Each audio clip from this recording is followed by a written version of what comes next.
थुक्का, आम्ही शिक्केच मारत जातोय ते थुक्केच लावत जात आहेत. मैं आपसे मन की बात करूंगा असं काहीतरी असतं त्यांचं बोलणं. आणि मग त्यांनी सांगितलं की मी येतोय तुमच्या शहरात तुम्हाला बोलायला. अरे कुणी बोलायला येईल, कुणी मन की बात करायला येईल. अरे जन की बात कब सुनोगे, जन की बात सुननी पड़ेगी.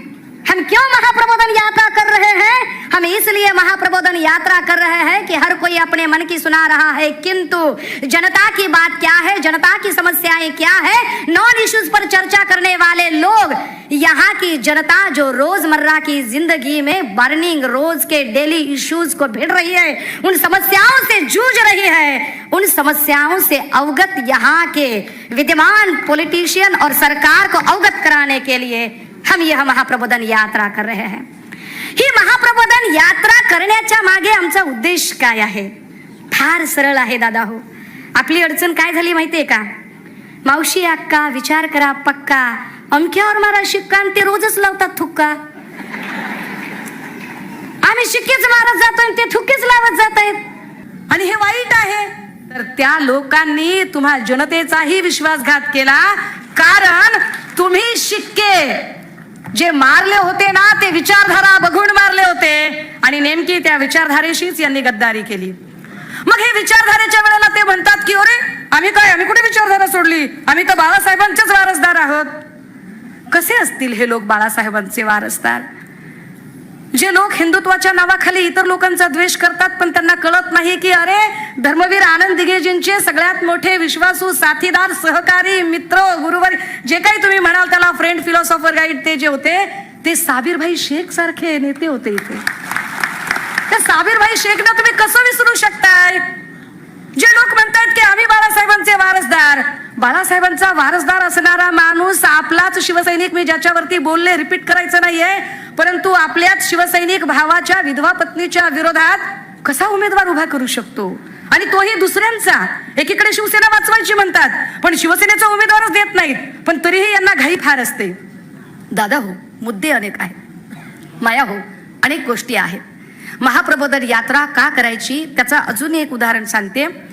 पहा, असं म्हटलं गेलं की या देशाची लोकसंख्या प्रचंड वाढलेली आहे, परंतु लक्षात घ्या कुठल्याही देशाची लोकसंख्या जास्त असणे ही समस्या कधीच असत नाही. ती प्रगतीच्या आड अजिबात येत नाही. I am very serious. आणि मी अत्यंत गांभीर्याने हे नमूद करते की प्रचंड लोकसंख्या ही देशाच्या समस्येच्या आड येत नाही. मग आड काय येतं? तर लोकसंख्या कोणत्या प्रकारची आहे त्यावरती ते डिपेंड असतं. लक्षात घ्या, productive population and dependent population असे जे दोन प्रकार सांगितले गेले, एक आधारित लोकसंख्या आणि दुसरी उत्पादक लोकसंख्या. समजून घ्या की एखाद्या कुटुंबामध्ये 10 सदस्य आहेत, अ नावाच्या कुटुंबामध्ये, आणि ब नावाच्या कुटुंबामध्ये सुद्धा 10 सदस्य आहेत. अ कुटुंबामधले 2 सदस्य हे 60च्या वरचे आहेत, सतत आजारी पडणारे आहेत, आणि त्याच्यातलेच जवळपास 6 सदस्य हे छोटी कच्ची बच्ची आहेत आणि 2च सदस्य कमावती आहेत.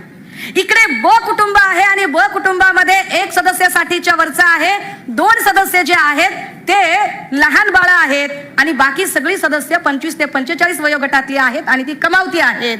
तुम्ही विचार करा आर्थिक स्थिती कोणत्या कुटुंबाची चांगली असेल? तर निश्चितपणे ब कुटुंबाची असेल. का? कारण ब कुटुंबातली प्रोडक्टिव्ह पॉप्युलेशन, उत्पादक लोकसंख्या प्रचंड आहे. दादा हो, हे नीट समजून घ्या, कारण ही महाप्रबोधन यात्रा लोकशहाणी झाली पाहिजेत. हे नीट समजून घ्या दादा हो की जपान 3 वेळा बेचिराग झाला तरीही राखेत न उठला, कारण जपानची लोकसंख्या ही प्रोडक्टिव्ह पॉप्युलेशन होती आणि त्या प्रोडक्टिव्ह पॉप्युलेशनला त्या लोकांनी उद्योगधंदे उभे करून दिले आणि ते उभे राहिले. चायना प्रचंड आपल्यापेक्षा जास्त लोकसंख्या होती तरी सुद्धा चायना आर्थिक महासत्ता म्हणून उभी राहिली, कारण चायना मधल्या प्रोडक्टिव्ह पॉप्युलेशनला उद्योगधंदे दिले. आज घडीला सरासरी वय जपानचं जे आहे ते 80च्या पुढे आहे. आज घडीला चायनाचं सरासरी वय जे आहे तेही 50-55च्या पुढे सरकलेलं आहे. पण आज घडीला भारताचं जे सरासरी वय आहे ते साधारणतः 25 पॉइंट समथिंग आहे. म्हणजे आपण तरुणांचा हा देश आहे, प्रोडक्टिव्ह पॉप्युलेशनचा देश आहे. गरज होती या प्रोडक्टिव्ह पॉप्युलेशन असणाऱ्या देशातल्या तरुणाईला उद्योगधंदे आणि रोजगार देण्याची. आणि हाच मुद्दा डोक्यात ठेवत 2014ला या लोकांनी सांगितलं होतं की दरवर्षी 2 करोड लोकांना रोजगार देऊ. मात्र तसं करण्यात ते सपशेल अपयशी ठरले, कारण इथे अर्थनीती फसली, इथे नियोजन फसलं, इथे इम्प्लिमेंटेशन फसलं. आणि या फसलेल्या इम्प्लिमेंटेशनचा जो सगळ्यात मोठा फटका बसला तो आमच्या सगळ्या तरण्या-ताठ्या पोरापोरींना. आमची पोरं काय करतायत?